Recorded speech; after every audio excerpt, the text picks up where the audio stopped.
hopping on the bandwagon pretty late, but better late than never, right? I guess. I'm reading A Little Life. This is me before reading it. I actually cheated. I read the first chapter while I was on the plane back to New York. But this is me before really getting into it. My honest thoughts, I don't think it's going to wreck me. It wrecks a lot of people, I've heard. I don't think it's going to do that for me, but I also feel like I might be proven wrong, so we shall see. But this is me before actually getting into it. It's about 800 pages, so it might take me a minute, but this is me before getting into it. Yeah, they're playing the drums upstairs. I don't know who the heck lives upstairs, but they have drums. I actually grabbed the camera so I can keep myself from shedding a tear. I'm not gonna spoil anything because if someone who's watching this, if you're watching this and you decide that you want to read it, I'm not gonna spoil it, but it's pretty painful. I've read about 150 pages so far, and without going into extreme detail while simultaneously going into extreme detail, it is so sad. The author does an amazing job describing each of the characters, which is kind of what we're doing at this moment, about 100-200 pages in the book. Right now, we're talking about Jude, and I have a really strong sense. It's very sad. I quite literally had to grab the camera so I can stop myself from crying. Not, like full-on sob, but yeah, we'll be checking in again. Okay, page 342. I'm sensing some foreshadow here. I don't think I'm gonna like it. It is extremely sad. There have been some parts that are a little, what is the word, like tearjerkers, but I've been really refraining from crying. Of course, I've shed like a singular tear here and there, but I'm like, yeah, page 342 so far. Hopefully you can't read. I'm not gonna spoil it, but holy cow. JB, I'm trying not to use mean language because I'm going through something right now, but JB deserves everything that he's going through. Let me just say that. Malcolm, I don't know how I feel. Kind of like a friend to all is a friend to none. Willem, great respect, and like he truly understands, but I'm just like I just want to like, come on, Willem. Dude, my heart aches. Page 342. It's been like 2 weeks of me reading this book. It's been a busy couple of weeks. Hopefully I get right back into the rhythm and finish it by the end of this week. We'll see.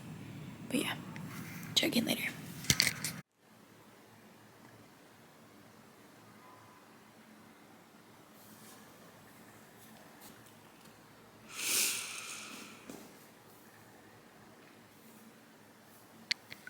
Okay, so I finished A Little Life. I started the book August 13th, and I finished the book September 13th. It is now October 13th. I'm a bit late to review the book, and I also finally moved into my apartment, so that's why I haven't been able to review the book, but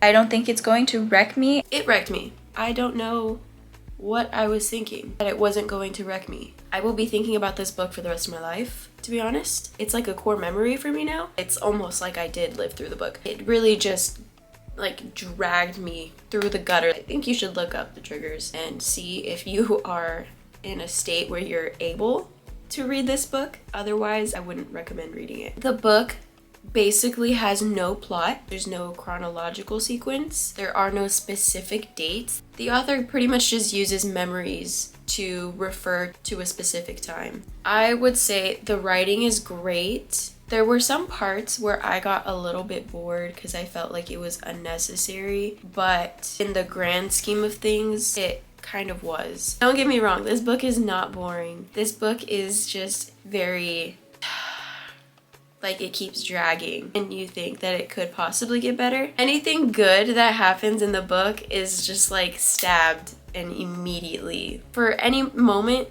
that I felt happiness in this book, I got checked real quick. So it's based on these 4 characters and they're like best friends, and they pretty much grew up together throughout their 20s, 30s, 40s plus in New York City. They each have their own story. The book kind of goes into detail about each and every one of them. I started the book almost hating some of these characters, and like, they deserve all the worst. They deserve what they're going through. JB, I was like, no, you deserve a taste of your own medicine, I guess. Malcolm, kind of the same thing. He wasn't bad, but he wasn't great either in the beginning. But then towards the end, you kind of feel guilty and bad for them. It's crazy how the tables turn. Also, everything that you think you know, you don't.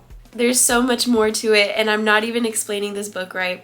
It's just a story about their lives together. It killed me. It really got me. A lot of this is going to be relatable to some. That's why I'm saying check your triggers. So this book isn't suitable for everyone. Would I recommend?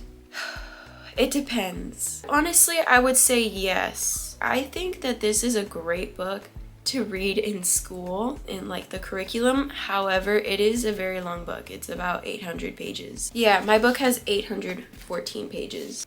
Yeah. Acknowledgements. Yeah. So my camera died. I'm using my phone right now, but moral of the story, yeah. I would recommend that you read the book at least once in your life, at some point in your life. It is devastating, so be prepared for that. If you don't have the inner strength for that, then understandable, don't read it. Is it worth the hype? I would say yes. Is it groundbreaking though?